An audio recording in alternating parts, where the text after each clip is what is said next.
Hello guys, welcome back to my channel Ate Loves Vlog. So for today's video, I'm going to share with you our day 1 in Bangkok, Thailand. So as you can see, we are heading to somewhere. So that somewhere is Icon Siam. So here we pass through a transformer Bumblebee. Hello Bumblebee.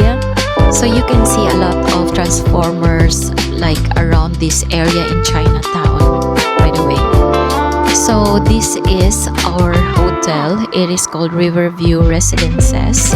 So this hotel, for me, overall, it is really good.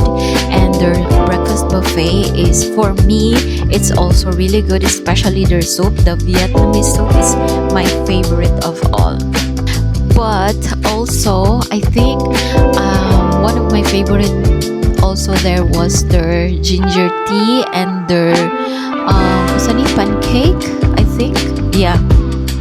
Anyway, so I would like to share with you our experience during our check-in process in this hotel. So our check-in process was really bad for me because their terminal or their ATM is not really working with our cards.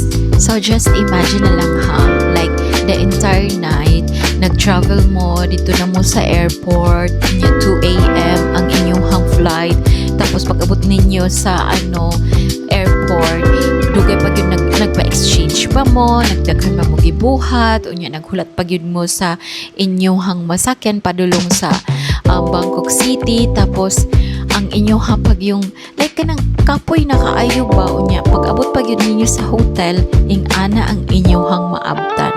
Pero pag sa amo ang kauban murag nagbayad manggod sila or nakabayad na sila through like online murag sa third party something ana agoda pa siguro nila gibayaran tong ilang I'm not really sure.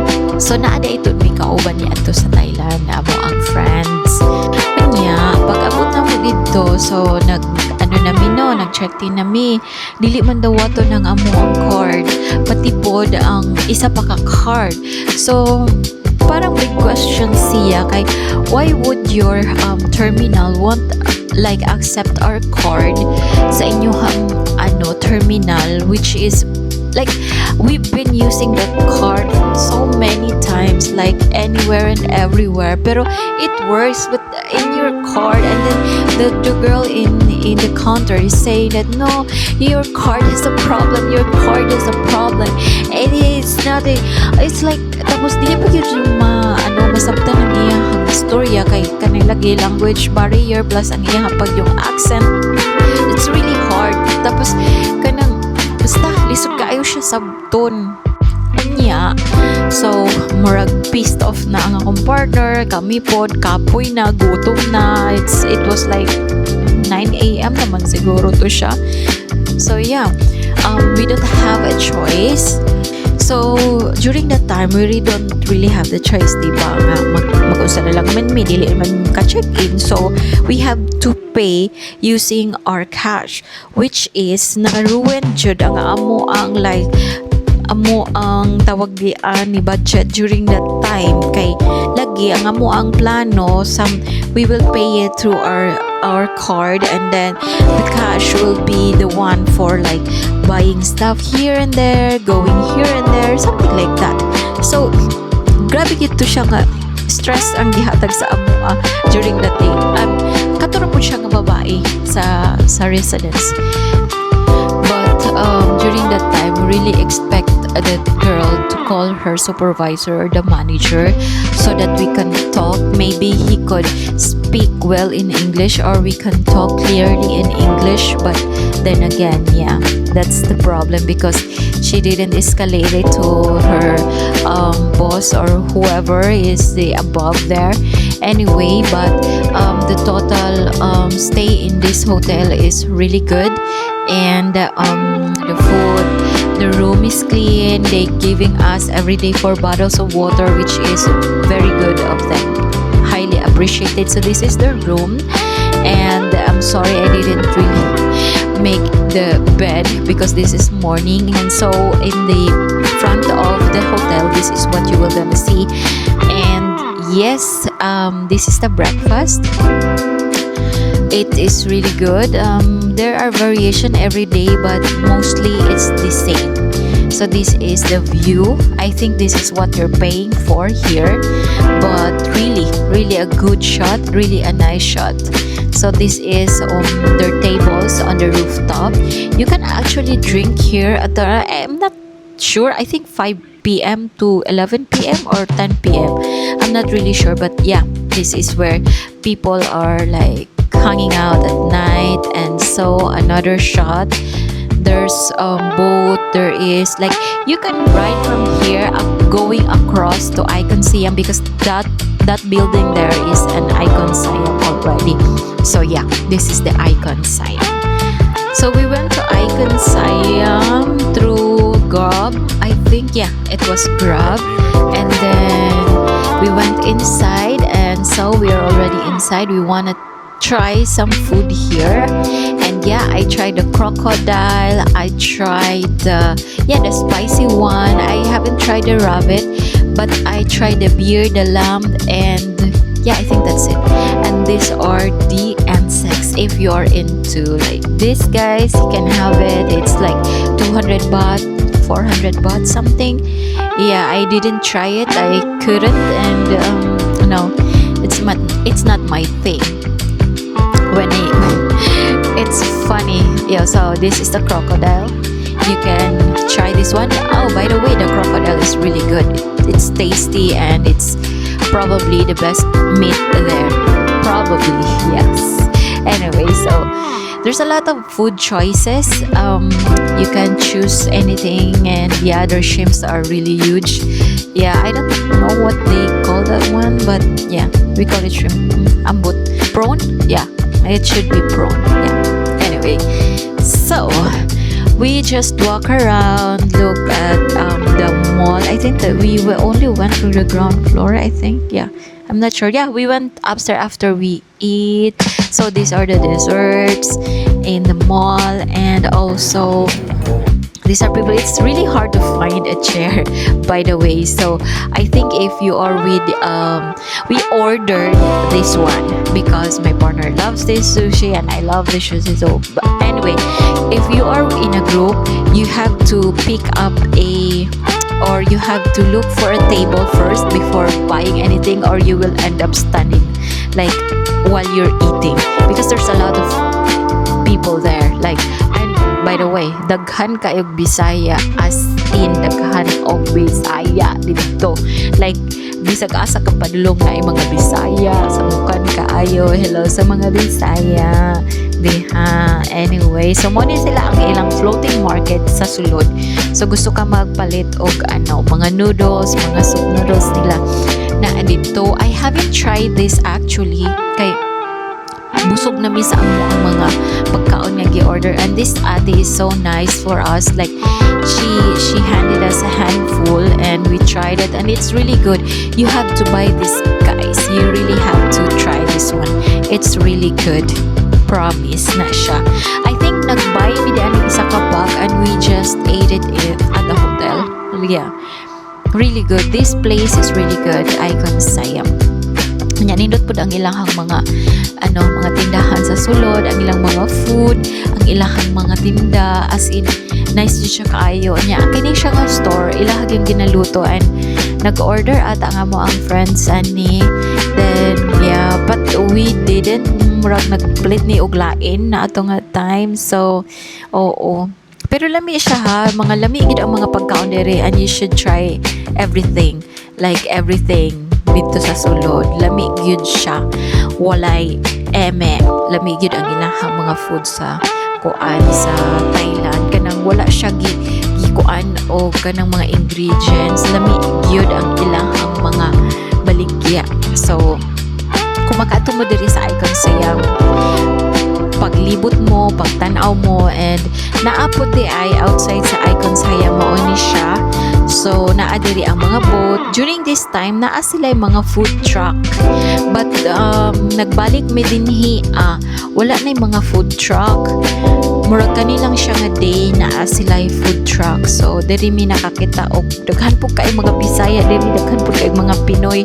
And of course, mas madungog jud nimo ang mga Bisaya kay mga samukan man, di ba? Hay mga Bisaya. So naa sila paing-ani, pa water. Salitaw ka ani. Wa na ko kabalawon saya ko ngayon. 17 minutes ba yan ni siya? Anyway, so enjoy na lang ninyo ang video. Di ba? Nice kaayo ni siya. Pero feeling na ko mas nice yun ni siya o gabi. Na sila pa fountain mga ing-ani. Pero nya kaya makita nimo dito sa unahan mo na siya mga boat nga kung dili ka gusto ma-stuck sa traffic or dili ka gusto makaadto ka sa imong gusto adtuan, pwede ka sa mga kuan nila, mga port, mga gagmay nila nga mga pier nila, pwede ka magsakay. And I think kato among gibayaran from katong sa residences nga amo ang gistayhan across kay murag mutabok lang kay is murag 10 baht raman ata to mo ang gibayaran niya, 10 baht lang siya. So mauna siya ang dito sa upper level sa Icon Siam nya nindot gid ang iyahang view dinhi walay char, walay eme o niya dili gid ka kanang makaingon ba nga boring ana dili ang nakakuan lang jud dinhi sa Thailand during the time sa amo ang pag-visit is grabe gid siya kainit, as in init tay gid siya nga dili gid siya kanang char nga kainit o gid ang iyahang kainit di ani nga time nga ang ako ang kauban ang partner grabe gid mura na siya makuya fan sa kainit, laing siya nga maka-dry unya kanang makauhaw tapos basta anyway nanulod mi di ani. So nakakita mi Gordon Ramsay nga restaurant and kita pud ko og nakupod nga store sa Apple Store. So mao di ni ang Gordon Ramsay nga Bread Street Kitchen and Bars diri sa Philippines. Naa sila'y Burger Street og naapod sila'y fish and chips nga kuan baliduha diri sa Philippines. So yeah, mo ni among nalabyan libot-libot dito sa Thailand. Nindot ang ilahang mall. Ang ako nabantayan sa Thailand no kay they are very strict in kanang maintain sa ilahang cleanliness, mag-maintain sa ilahang